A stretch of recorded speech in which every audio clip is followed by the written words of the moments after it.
So here we are, sitting in my kid's bedroom. We live in quite a small house, so this is probably the best room to make a video just like this. This is video number one. I'll introduce myself. I'm Tom. I'm 45 years old, and this is YouTube video number one. Now, I've seen a few videos out there, and it's generally middle-aged men like myself, and I do say middle-aged because at 45 I'm halfway towards 90, so I'd be very pleased to make 90. So that is halfway. So as a result, this is midlife, and I do quite like watching midlife videos. It gives a good perspective on where other people are. Some of them a bit further on than midlife. Some of them are 55, 60, and they're making the sort of decisions that I'm thinking about now. Being a midlifer, it's no longer just thinking about the next day or the next year. It's time to start thinking about, what does 60 look like? What does 70 look like? Can we do the things we want to do when we're that age? Have we thought about it a bit earlier? Or have we just got to 60, 65 and then started thinking, oh, I'll have to see what money I've got. I want to do all these brilliant things, but have I got enough money to do it? So I want to document that journey, and I also want to make videos that the kids can watch.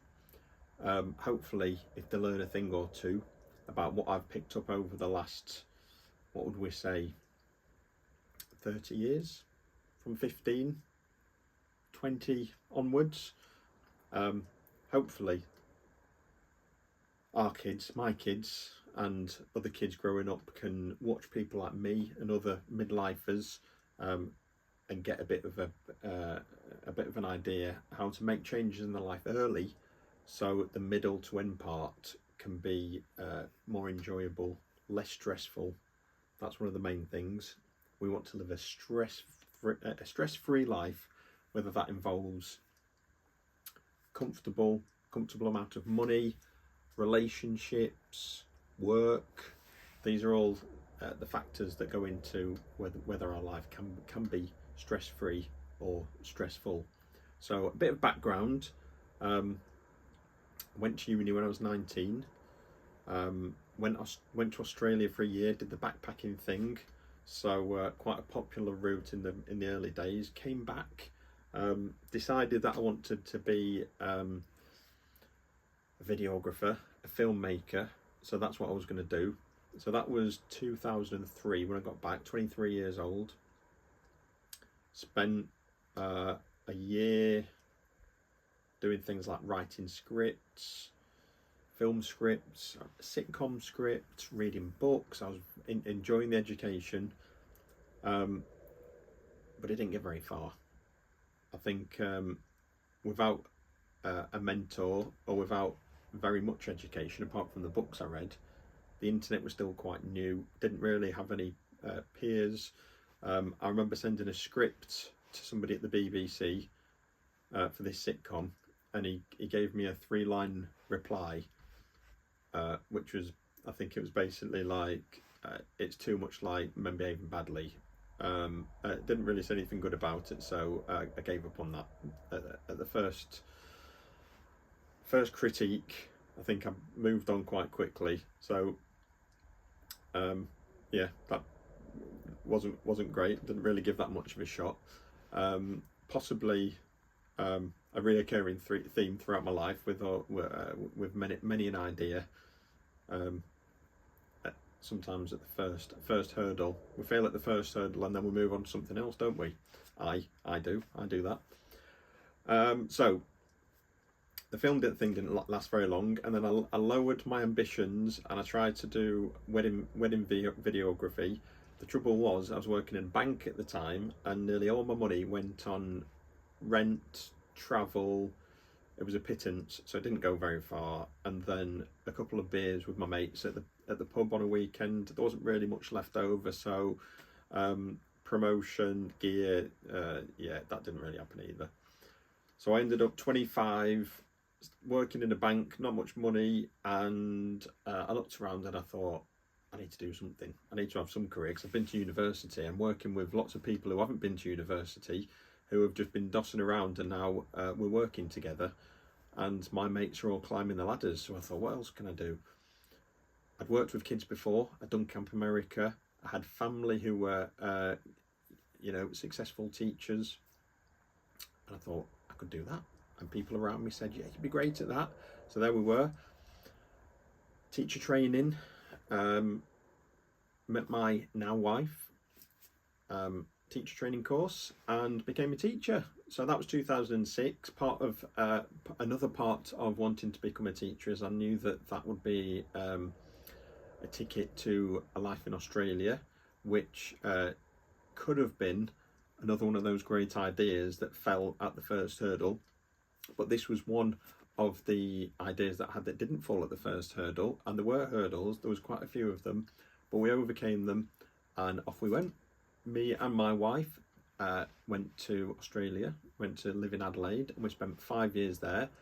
Started off teaching, but very quickly got back into the idea of filming weddings, and that's what we did for 5 years. Between us, we both went out and we filmed weddings, and we became quite successful at that. We were quite good at it. I'd do all the editing, we both do the filming, and they were very good. People told us they were good. We put the prices up and we were doing quite well. Got married, decided for family reasons we were going to move back. So we moved back to England, and a combination of a very physically demanding job, filming weddings for sometimes 16, 17 hours. My physical health was struggling with that, so it was back problems. But I'm still giving it a go. But again, being back in England, it was quite difficult getting back into the wedding film. So we decided we wanted a house, we wanted to start a family. So I got back into teaching, Heather got back into teaching, and that for me, that was just going to be do that for a year. We'll be able to get a mortgage. And what was that, 2015? And now it's 2025. Never got back into the wedding films. Have been teaching since. And since then, we've also had 3 lovely children. So we've got 3 children now under 10. And still teaching, looking after the kids, doing the school runs. So I am currently, work situation is working 2 days at school, teaching, and 1 day with my lovely daughter. And the other 2 days, just figuring it out really. We'll go into this a bit more in a future video, but as a 45-year-old, currently the situation is dabbling with the idea of starting a business, which is an idea that I've had a business, had a couple of businesses I've tried to start up and running, but the old, as we spoke about earlier, the old problem of a hurdle in the way means sometimes I tend to go back to the start line, and I'm going to try and sound quite clever here, start a different race. So recently we've looked at doing AI automation. That was one of the things, which is in 2025. This is something that's red hot. So for anybody watching, if you can get into AI automation and be good at it, there is lots of money to be made. That was something that I got started with, but to maybe trying to spin too many plates, the AI thing kind of, I didn't dedicate enough time to it. I think that was the thing. What else did we try? Etsy. So I did some prints. I was doing some prints in Photoshop, which were good prints. People wanted to buy them. People in the community wanted to buy the prints, but then selling on Etsy, I think the marketing side of things was tricky, and it doesn't work for everybody. And we gave that a go, and that didn't really work. And it's a lot of time compared to the payoff it gets. So at the moment, the probably, I would say, the biggest idea currently that we've got going on is self-storage, which it seems crazy. It seems like something I never would have got into, being a creative person. Self-storage, and I'm sure anybody watching who has a self-storage business is probably goes in the category of boring businesses, but I now love that.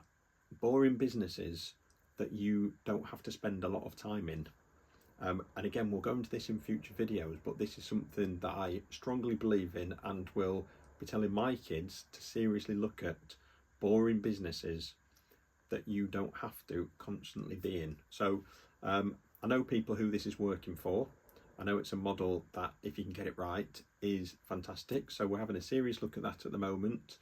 And again, I'll report back, and I want to use these videos to make myself accountable for promises that I make.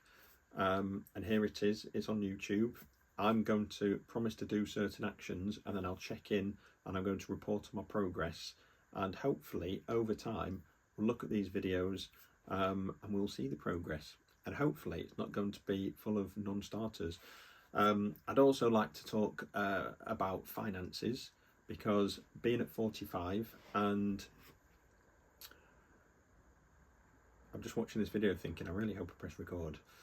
Being 45 and thinking it's not that far till I'm 60. Another big thing which I want to talk about in these videos is how am I going to manage my time, my work and my finances between now and 60, because I'm very aware that people after the 60s, especially men, are not guaranteed full 100% health after the age of 60, well, even after the age of 45, 50.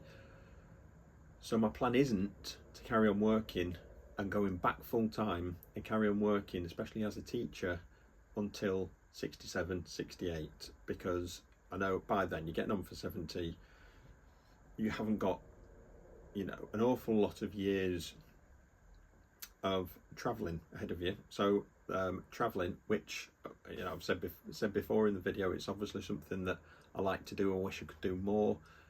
Would certainly like to do in the future. But starting that at 67, 68 isn't really something I want to do. And our youngest, she will be 18 the same year that I'm 60. So this sounds like a perfect time to start reining in the work and starting to get out there, do some travelling and enjoy life. So we'll leave it there for now. Anybody who's watched, I hope you enjoyed. Maybe there'll be one viewer, maybe there'll be 10 viewers. Let's see. Anyway, thanks for watching. Join me again in another video. I'm going to try and record these on Mondays and Wednesdays because they're my day off. And sometimes maybe I'll do some videos in the car on the way to work as well. So we'll see. Maybe next time the scenery will be a bit different. Maybe not. Okay.